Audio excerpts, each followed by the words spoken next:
जैसे नून लीग के इंतखाबात के लिए तैयार होने के दावे, मीटिंग्स में इलेक्शन से फरार के लिए मंसूबा साजी। वजीर आजम शहबाज शरीफ ने इत्तेहादियों की बैठक लगा ली है, जिसमें नून लीगी रहनुमाओं की बदहाली के बहाने इंतखाबात आगे बढ़ाने का मशवरा दिया। इसहाक ने राय दी कि मुल्क की मुआशी सूरत हाल के पेश नज़र इलेक्शन 2 से 4 माह ताखीर से भी हो सकते हैं।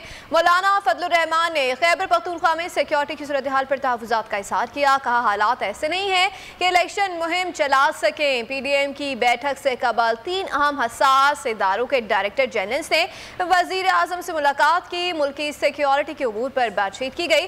तमाम DGs ने वज़ीर आज़म को मुल्की सिक्योरिटी सूरत हाल पर ब्रीफिंग दी। कौमी सलामती के उमूर पर तफसीली तबादला ख्याल हुआ। उफ, क्या जुल्म है।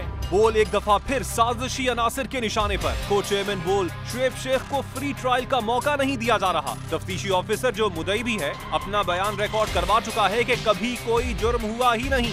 एग्जैक्ट जो कुछ कर रहा था सब लीगल था। एग्जैक्ट के पास तमाम लाइसेंस थे। इस पर सितम जरीफी ये कि बरियत करने के बजाय केस दिनों नहीं घंटों के हिसाब से चलाया जा रहा है।